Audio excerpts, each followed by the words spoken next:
Olá, meus caros, aqui é o Corvo, e como vocês bem sabem, os mais antigos no canal, agora, caso você queira apreciar a obra, discuti-la conosco, teremos um espacinho para poder fazer isso, um espaço para nos encontrarmos, apreciar, degustar aquele trecho, aquele recorte em questão, do tópico em questão, estaremos apreciando, lendo juntos a obra, apreciando a obra e debatendo-a por um período de tempo, que é justamente o que nós chamamos aqui de evento.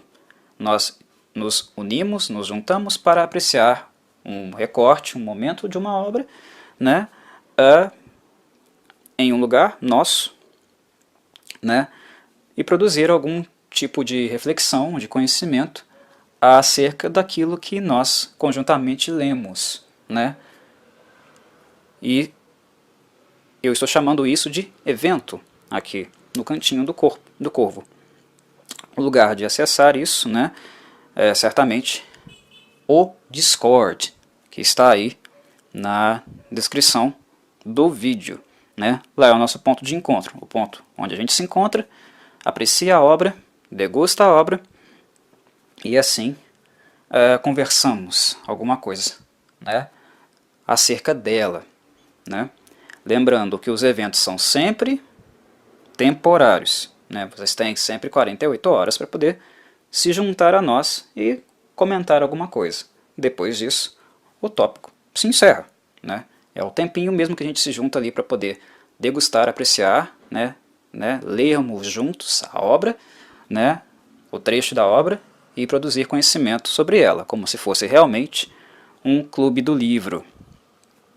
Depois disso, finito.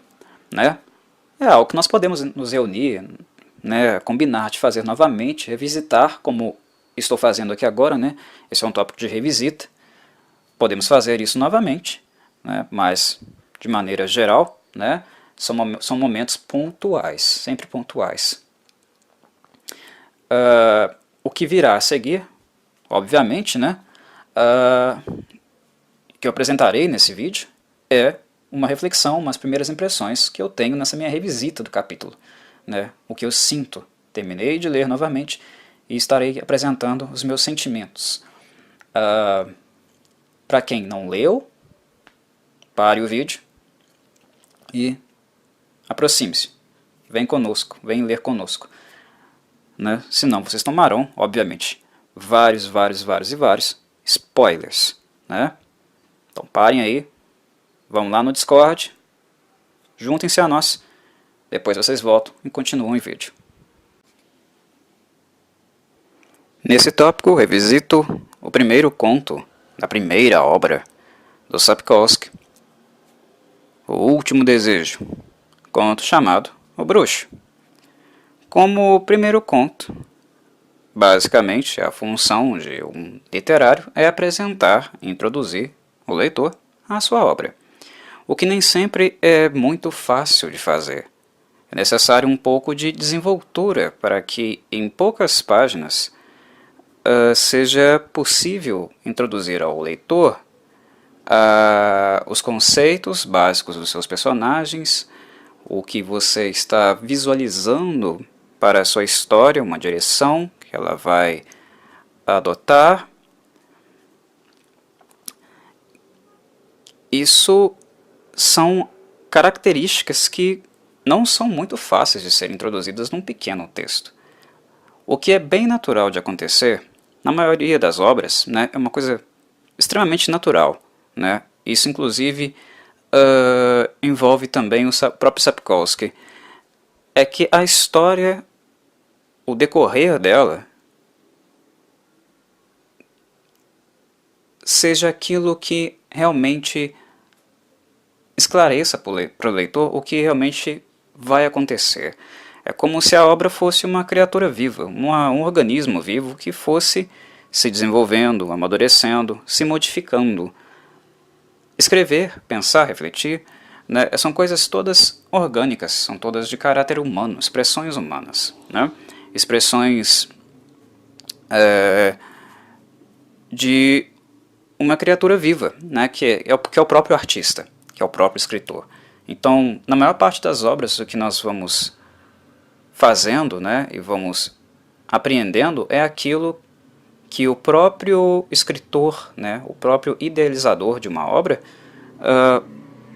vai se transformando, né? É como se fosse uma metamorfose constante, né? Uma mudança constante, como um amadurecimento mesmo literário de ideias, né? É muito natural que autores mudem, né? Se transformem e enxerguem, passem a enxergar os seus próprios personagens e as suas narrativas de uma forma diferente a partir do tempo, né? É bem interessante isso, esse processo artesanal da escrita. É uma das grandes coisas, das mais deliciosas, em ser escritor, criador e artista também, independente se você é literário ou se dedica a outro tipo de arte.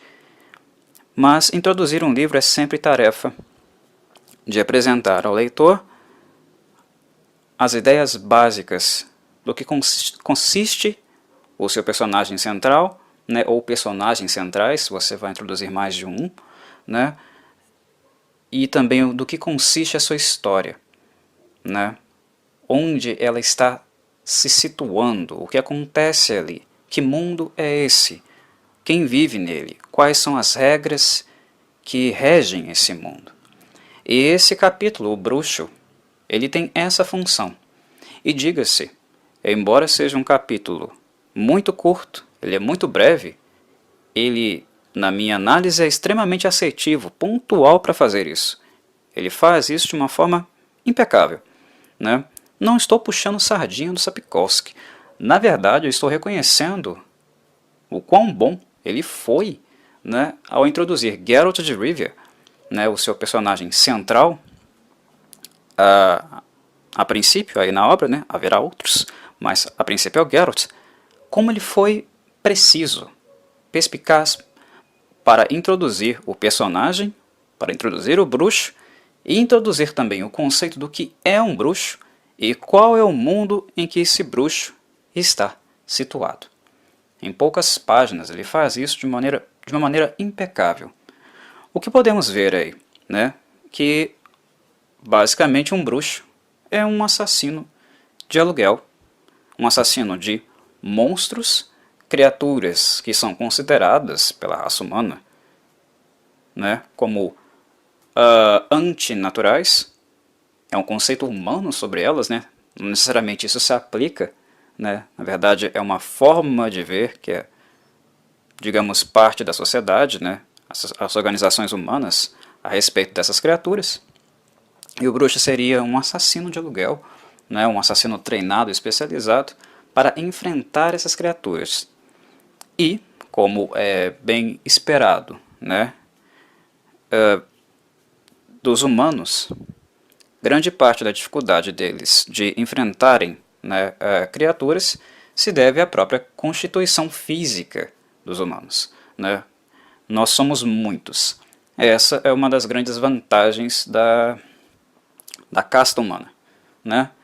Nos multiplicamos como coelhos, se comparados às outras espécies, né? Rapidamente. Embora nossas vidas sejam curtas, se comparadas, por exemplo, a outras sociedades também inteligentes, né, organizadas, como os elfos, por exemplo, mesmo que nossas vidas sejam curtas, essa brevidade da vida humana torna os humanos também muito produtivos. E isso, digamos que inclui também a reprodução, né? Temos essa vantagem numérica, mas no que se refere à constituição física, né, digamos que as criaturas monstruosas e a natureza delas também, que é para a maioria dos humanos é bem compreensível, misteriosa, né, porque o elemento mágico, o elemento, entre aspas, antinatural, que também se presencia no mundo de The Witcher, né, é misterioso, é algo que demanda estudo, conhecimento, preparação. E é algo que 99% dos humanos não vão ter, porque o mundo de The Witcher é expresso em um cenário, digamos, fantástico, de dark fantasy, né, de uma fantasia meio macabra, meio negra, né? Eu não digo nem apenas a respeito de presença de monstros, mas de clima mesmo, políticas pesadas, né? Várias mazelas sociais, conflitos constantes. É uma dark fantasy, né? É aí que esse cenário se situa e grande parte da população, nesse clima medievalesco de fantasia, né? Como se bem sabe, se nós tomarmos como referência a nossa própria história da humanidade, da sociedade, né? Se nós estudarmos, por exemplo, séculos anteriores, né, Idade Média, sabemos que a população vivia literalmente na merda, né? Mal tinha o que comer, pobreza, miséria, né, e mazelas era o que mais se tinha. Eruditos são raros, né? Então, lidar no dia a dia com essas criaturas não é algo muito fácil, principalmente para os humanos, porque a maioria dos humanos não são eruditos, eles estão mais preocupados com a própria subsistência, né, com a própria sobrevivência, o que vai comer no dia seguinte, né? Eles não sequer têm acesso a conhecimento, né? Eles não têm acesso a conhecimento e mesmo se eles tivessem, digamos que as prioridades são outras. É algo que envolve mais o seu estômago e se você vai estar vivo no dia seguinte, né? Devido ao fato de o mundo não apenas conter monstros, mas a estrutura social, a organização social desse mundo em si, medievalesco, ela já é bárbara por si só. Você pode ser morto por outros humanos, por doença, né? ou por fome mesmo, né? Por guerra. Guerra que estará presente também muito intensamente na obra, mas não é o caso ainda não de falar sobre isso. Então, os bruxos são aqueles, digamos, guerreiros, né, ou combatentes, ou assassinos, escolha um termo melhor. Na verdade, bruxo já é melhor do que todos esses termos, porque ele já define, ele é um conceito. Tem essa especialidade, são seres treinados para isso. Como eles são treinados, não é apresentado ainda neste capítulo, então seguraremos essa informação para capítulos posteriores. Mas já percebemos que são sujeitos treinados para isso. E uma outra característica que é apresentada no primeiro conto, o bruxo, é que eles possuem um aspecto que não é natural, mas é algo que é passado, transformado por um procedimento, que é justamente aquilo que eu estava dizendo sobre as limitações físicas dos humanos para lutar com os monstros. Os bruxos sofrem modificações fisiológicas que permitem com que eles se preparem melhor, se adaptem melhor ao ambiente, que os seus sentidos sejam desenvolvidos e sejam mais tolerantes a uma série de doenças, venenos, entre outras coisas, que inclusive alguns deles eles precisam utilizar para poder caçar e realizar perfeitamente o seu trabalho, né? Isso vai sendo introduzido, né, nesse capítulo. Mas a princípio, nós vemos também em cenas, né, em alguns momentos, em algumas cenas, que o Sapkowski, embora tenha pouco tempo de escrita, ele também está preocupado em não apenas introduzir características de um bruxo. Ele está preocupado em introduzir também quem é Geralt de Rivia, né? Um bruxo, digamos que nós já definimos para ele uma função. Qual é o serviço, o trabalho de um bruxo? Mas também existe uma ética bruxa, né? Formas de desempenhar aquele papel, aquela tarefa, a qual eles se propuseram, né? O capítulo não introduz o conceito de escolas bruxas, né? Mas não podemos falar sobre isso, né? Cada escola bruxa tem um próprio regimento, né? Uma própria moral, uma ética de proceder no trabalho, né? Ficaremos apenas com a escola do lobo na obra, embora as outras escolas sejam citadas, porque também estamos situados num momento histórico da obra em que o ofício de bruxo está ficando cada vez mais raro, Inclusive, os próprios bruxos estão ficando cada vez mais raros, né? Porque são poucos que ainda existem no mundo. Também não vem o caso desenvolver isso agora, porque a obra apresentará isso mais adiante, né? Mas é importante falar dessa ética bruxa, porque a escola de bruxo, né, o local de onde os bruxos são desenvolvidos, criados, treinados e preparados para o trabalho, o fazer bruxo, né, possuem modos, né, de conduta. E o personagem Geralt de Rivia também está sujeito a esses modos de conduta. E isso é apresentado. Um dos modos de conduta de um bruxo é justamente não usar seus poderes, né, sua força para ferir outros seres humanos, para matar seres humanos. Mas tem algumas observações possíveis aí, né?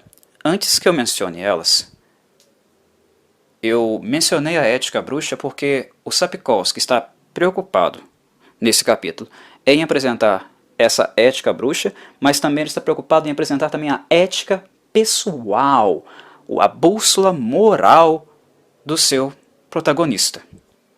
E é isso que o capítulo bruxo faz. Geralt também tem uma bússola moral. E nós também devemos falar sobre ela, porque ela convive também com o código de ética bruxo. São duas coisas que convivem juntas e que se afetam também. Geralt não é um robô, Geralt não é um instrumento, embora ele seja visto assim por muitos e tratado assim por muitos. Ele é um ser, ele tem escolha, né? Ele tem os próprios sentimentos, os próprios desejos, as próprias visões de mundo. Ele não é meramente uma arma. Ele é um ser com escolhas e ele também possui uma percepção, uma sensação, sentimentos em relação ao mundo, né? Como qualquer outro ser vivo inteligente, né? Ele tem visões, né? Ele tem sentimentos, desejos, ele sofre, né? Então, humanizar o bruxo é necessário e é algo que o Sapkowski faz, né? Apresentando a nós a bússola moral do bruxo, a ética do bruxo, Geralt de Rivia, né? A ética profissional dele, a maneira como ele lida e vê as situações, vê essas questões, algo que eu apresentarei mais adiante. Mas falando um pouco sobre a ética bruxa, né, sobre não matar seres humanos, nós vemos que no início da obra, né, lá no ambiente da taverna, ela tem exceções, né?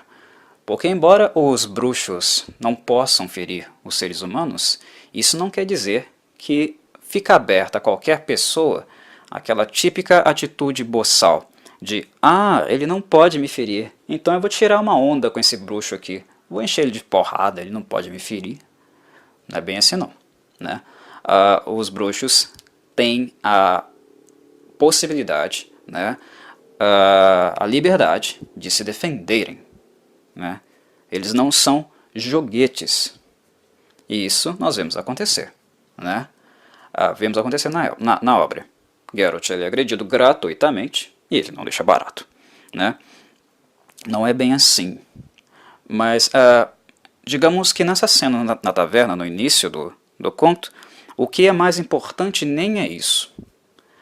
O que é mais importante é nós percebermos uma coisa que será constante, influente e retratada na obra inteira, que é o preconceito racial, e não apenas preconceito racial, é xenofobia também, porque não diz apenas de um ódio, uma aversão a uma casta diferente, mas também a tudo que é diferente, ao que é diferente. Isso pode ser não apenas étnico, é cultural também, né? Existe muito debate, muita reflexão do Sapkowski nessa obra em relação à xenofobia, ao preconceito, né? E é algo que o Geralt de Rivia sofre constantemente, tanto ele como os bruxos. Os humanos não conhecem muito os bruxos, não os compreendem E, como é muito perceptível, presente em comportamentos fóbicos, o temor e o ódio parte muito daquilo que não se conhece, né? Não se entende, né? Envolve essa questão também. Preconceito e xenofobia estão intimamente ligadas com o desconhecimento, a ignorância, né? E os humanos são bastante ignorantes em relação aos bruxos também, né? Bruxos são temidos e eles são tratados muito mal, de forma preconceituosa, né? Por pessoas extremamente ignorantes. E elas não são ignorantes no sentido de classe social. É ignorância intelectual, né? O preconceito racial é uma falha de caráter, né? É uma pobreza intelectual, moral, né? E ela, claro, que não vai estar presente só nas classes baixas, no populacho, né? Nos plebeus. Nós veremos na obra, principalmente, esse preconceito também nos monarcas, nos nobres. Porque, infelizmente, preconceito não tem classe social.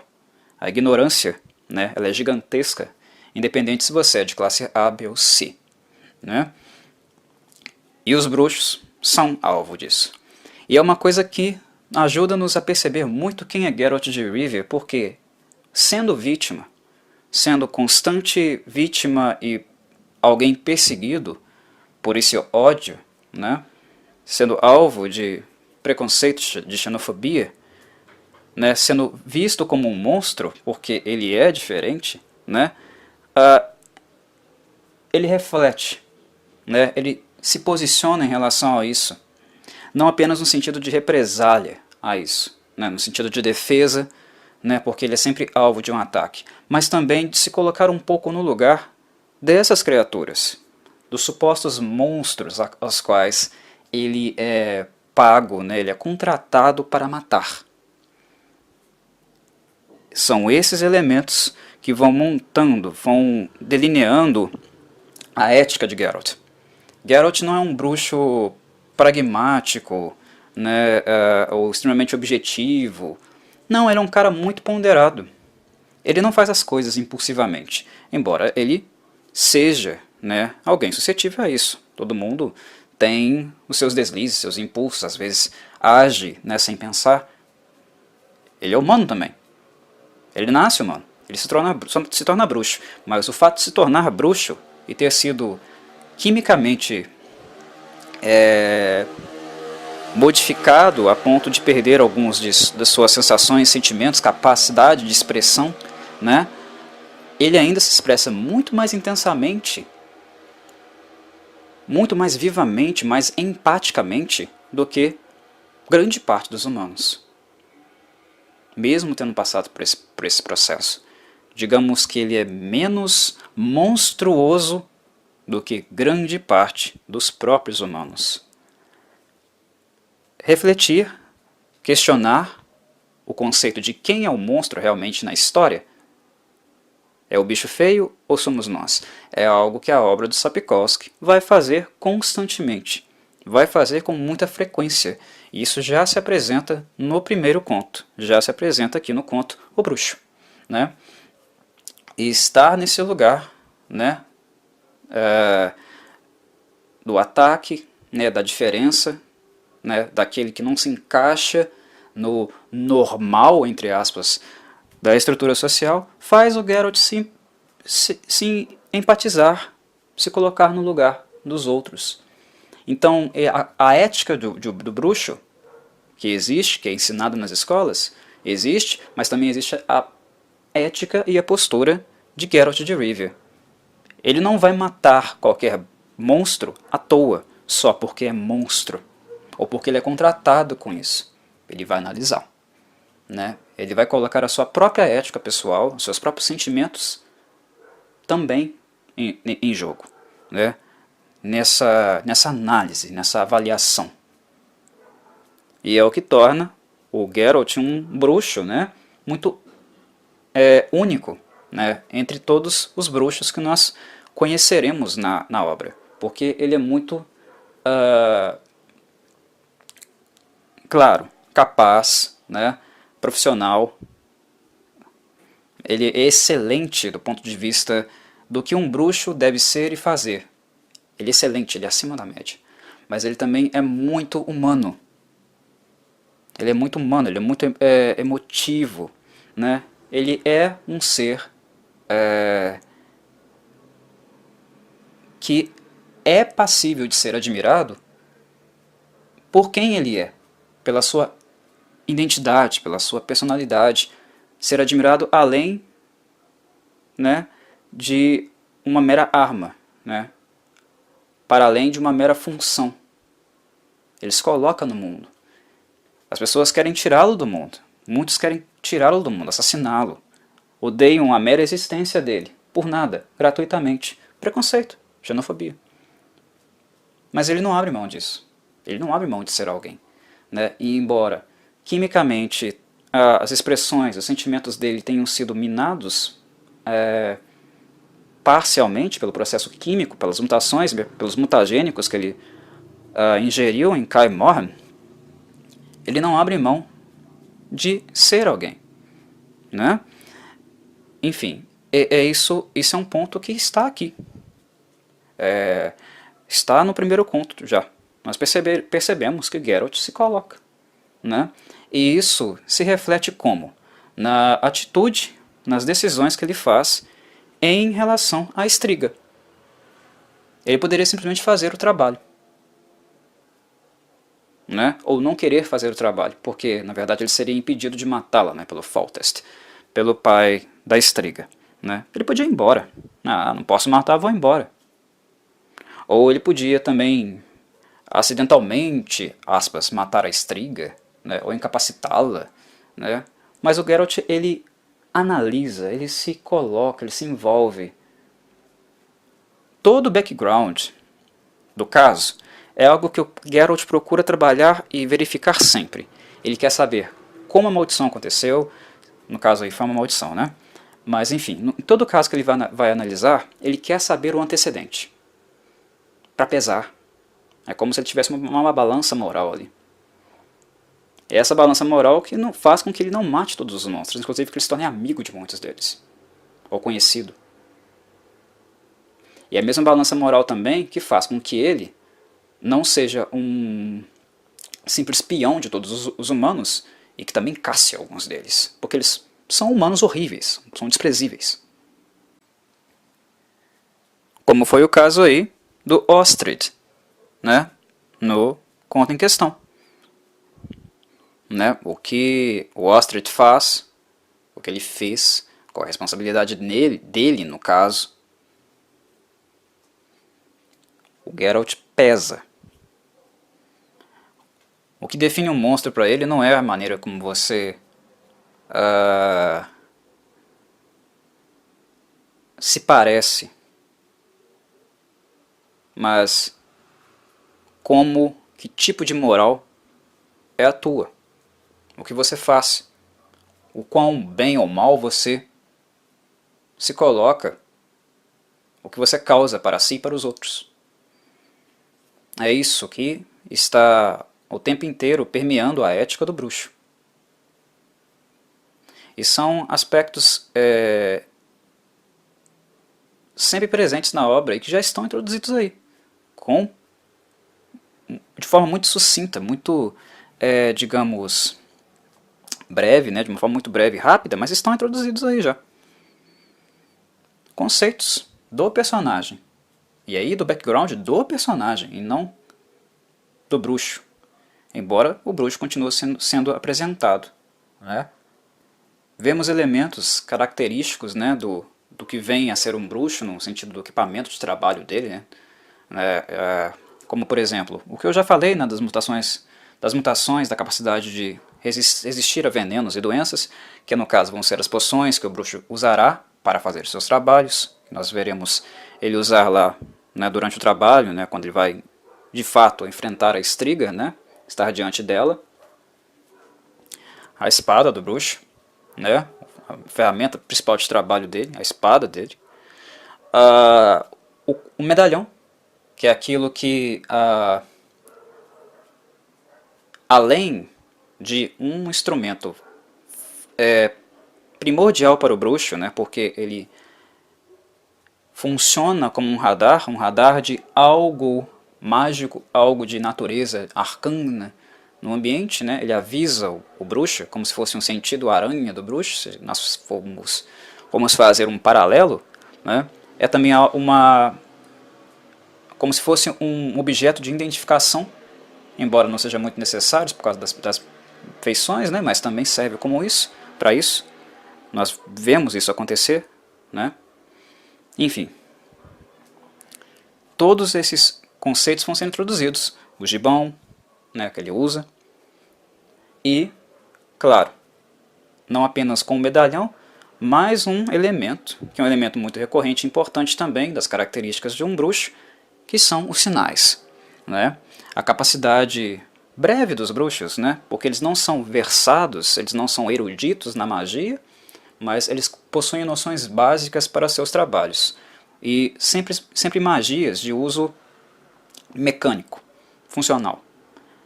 Magias que provocam efeitos mecânicos, né?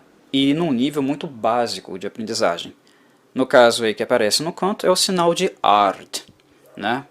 Um sinal muito útil no sentido motriz, que o bruxo usará muito durante a obra inteira, né? Terá bastante uso para ela. Mas é essa introdução breve, né, no mundo da magia, de forma mais mecânica mesmo, né? A magia pode ter muitos outros usos e fontes, além de efeitos meramente práticos. Mas os bruxos têm essa iniciação, digamos, muito básica nesse mundo, porque eles estão tratando com questões de natureza mágica também, né? Também, porque na maior parte do tempo serão questões de ordem social e política, que é algo também que esse capítulo introduz e apresenta muito bem. Sapkowski nos mostra que o mundo de Witcher, o mundo que ele vê, e como eu já havia falado no começo, quando falava de mazela social, né, de um mundo bárbaro, um mundo escuro, né, um mundo realmente entregue, colocado na barbárie, é que The Witcher será um texto, né, uma obra política. Que ela será política em que sentido? De que haverá tensões políticas, muitas tensões políticas, muitos interesses em jogo. Nesse breve conto ele já mostra isso. Ele já mostra que o mundo é um mundo onde, né, o seu regimento, né, a sua forma de governo é uma forma monárquica, existem reis, né, o que já é algo bem complicado, né, porque daí a questão do poder ela já se torna abissal, né, o poder já se concentra na figura de muitos poucos, isso já se mostra. Se mostra também que o poder, por esse mesmo fato, será algo que será disputado por interesses de várias facções, né, lugares diferentes, posturas diferentes. Nós encontraríamos muitos momentos de tensão, de conflito de poderes. Nesse conto nós vemos o quê? Né? Interesses individuais na frente de interesses públicos, né? Coletivos, que no caso é o Foltest, com a filha dele, né? A filha amaldiçoada dele, né? Que é a Striga. Que é essa Striga que matou e sacrificou várias e várias pessoas no decorrer dos anos e mantém viva, né? Continua viva apenas porque o rei quer, porque é a filha amaldiçoada dele. Ele não está nem aí pro povo, ele está a fim de que alguém tire a maldição da filha. E enquanto isso, várias pessoas foram sacrificadas. Vemos isso acontecer. É um interesse. Vemos o interesse de algumas pessoas nesse mesmo contexto, de que o bruxo, às escuras, mate, né, a Striga para acabar de vez com os problemas que eles estão passando, inclusive oferecem dinheiro para o bruxo. Vemos o interesse aí do real antagonista mesmo do conto, que é o Ostrich, né, em manter a maldição por interesses políticos relacionados à figura do Foltest, que ele quer que seja destituído, seja mal falado, seja perseguido por outro, né, monarca, que é o Vizimir.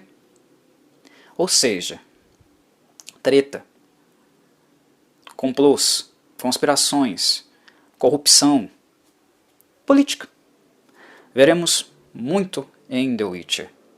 Vários interesses concorrendo uns com os outros. E é claro, um monte de gente tomando naquele lugar por causa disso. Como na vida real. A obra de fantasia, ela não é algo de outro mundo. Né? Até porque não é um alien que a escreve, não é um ET que a escreve. É um ser humano. E a obra, né, a arte, a literatura, ela tem muitas vezes a função de espelhar a realidade. Mesmo sendo uma fantasia, um conto de fantasia. Espelhar a realidade. Espelhar o mundo real. E fazer com que nós possamos perceber coisas do mundo real nela também.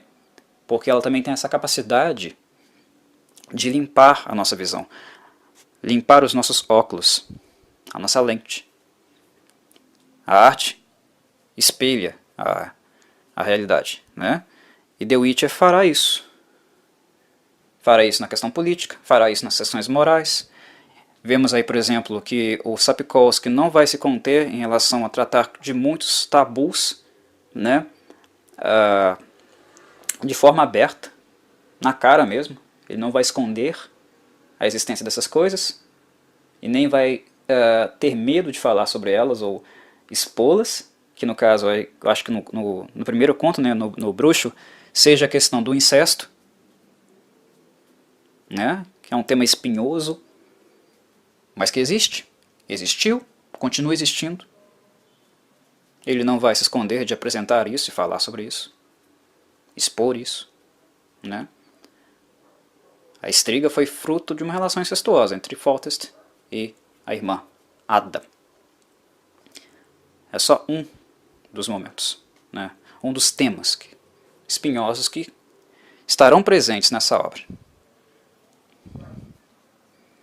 Ele não vai se esconder numa fantasia segura, né? Uma fantasia para uma faixa etária menor. Não. A The Witcher é uma Dark Fantasy que tem apelo, tem interesse, tem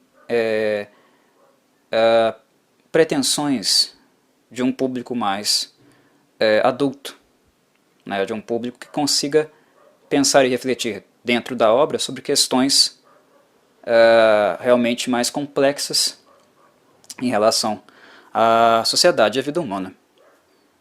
E isso o conto O Bruxo já nos mostra também.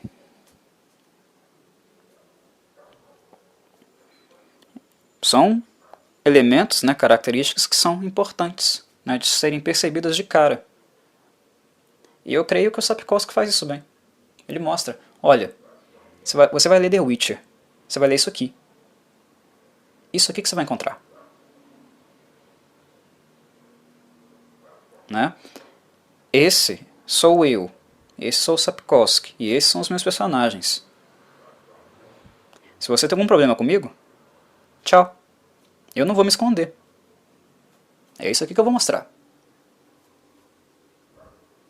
Se as carapuças que eu uso no meu texto servem para você, coloque. Eu não vou me esconder. E romancistas que fazem isso, esses autores, esses romancistas, são bastante corajosos, né? Porque as obras, né? Lembremos, a obra é uma obra inicial, ele está começando. Ele não está consolidado no mercado. Esse aqui não é o sexto, sétimo livro dele, depois de ter feito um baita sucesso. Não é um livro seguro. Né? Um autor, dependendo de como ele é lido, de como ele é interpretado, ele pode afundar a carreira dele, que de escritor já não é muito fácil, né? No primeiro livro. O Sapkowski, inclusive, ele não é famoso, tá? Ele nunca foi famoso. Ele se tornou famoso, muito em virtude do uso da obra dele por outras empresas, né? Por outros produtores. Leia-se CD Projekt Red, com os games. Ele nunca foi famoso. Ele nunca ganhou muito dinheiro com The Witcher. Mas ele apresentou a obra que ele quis. Ele escreveu sobre o que ele quis. E como um leitor de The Witcher, e não estou puxando o saco, eu estou apenas reconhecendo, ele foi sim um escritor bem corajoso e pertinente. Muita coisa na obra de The Witcher é divertido, é um excelente entretenimento, mas também é muito pertinente de ser apresentado. E foi. Por fim, o que eu posso dizer em relação às impressões sobre o primeiro conto, O Bruxo, é sobre um estilo, recurso literário, né, de contar, narrar uma história, que é presente nesse livro aqui. O Sapkowski não necessariamente vai ficar usando isso durante toda a obra, mas ele usa aqui, que é recapitulação.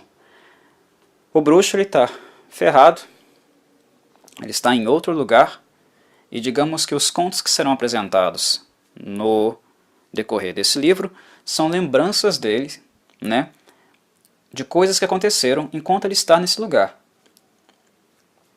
Que é por isso, no caso, né, o que justifica o texto ter sido introduzido como foi. Ele na cama, né, com uma mulher, né, uma cena erógena ali acontecendo, né, que ainda não teve muita explicação, mas terá, né, e de repente ela pular para uma coisa completamente diferente. É porque tem esse movimento, né, esse sentido de recapitulação, né, de retorno mesmo. Geralt está relembrando algumas coisas que o conduziram a estar no ponto onde ele se encontra atualmente. E o livro O Último Desejo, começando aí pelo primeiro capítulo, O Bruxo, fará esse movimento. É um recurso literário que eu achei bastante interessante no primeiro livro, eu achei curioso, né? Você encontrar um personagem no lugar e aos pouquinhos essas peças, né, os recortes dele foram estarem sendo juntados, né, unidos para mostrar, né, retratar quem de fato esse personagem é e o que aconteceu, conduziu até o ponto onde ele se encontra atualmente. Bem, esse capítulo, né, na verdade esse podcast aqui, né, essa narração ela não tem objetivo de ser completa, de falar tudo sobre o capítulo, são impressões, né? E eu estou revisitando o texto, né? Se eu tivesse gravado um áudio há meses atrás, quando eu li pela primeira vez, né, apresentei pela primeira vez a obra aqui no canal, teria sido completamente diferente, né? Não no âmbito conceitual, digamos, mas a minha fala, né, o resultado dela teria sido diferente, porque eu simplesmente ligo o gravador e começo blá blá blá blá blá blá blá. E vocês já percebem que já perceberam, né, os membros do canal, que eu sou bem prolixo. Eu vou falando, as ideias vão vindo e eu vou jogando. Eu sou prolixo. Então, eu não tenho pretensões, né, intenção de ser completo e retratar tudo dos contos, mas percepções as quais eu acho que são importantes e são marcantes características daquele momento, daquele recorte que eu estou fazendo, né, no caso aí do conto, nesse tópico, eu estarei trazendo, apresentando de forma em geral, né? Basicamente, as minhas abordagens de revisita aos textos, eu estarei fazendo isso. O grande motivo de fazer isso é continuar produzindo conteúdo relativo à franquia, né, a série The Witcher aqui no canal, movimentar esse tema, essa obra, porque muitos aqui gostam, né, apreciam, amam essa obra, e também um esforço pessoal mesmo, meu, em tentar retomar, né, a produção de conteúdo e deixá-la no ponto, né, para vocês, principalmente retomar, revisitar o primeiro e o segundo livro, fazendo essas análises, para que vocês estejam num ponto assim legal, né, interessante, para quando a série de TV começar, que ela vai adaptar a obra, não será literal, mas para quando ela começar vocês poderem ver, comparar, pensar, refletir, também entrando em choque, concordância, o que quer que seja com o conteúdo aqui que é apresentado no canal em relação à obra, no geral. Ok, meus caros? Espero que vocês tenham gostado, tenham se divertido, tenha sido útil e até a próxima. A gente vai se falando. Um abraço.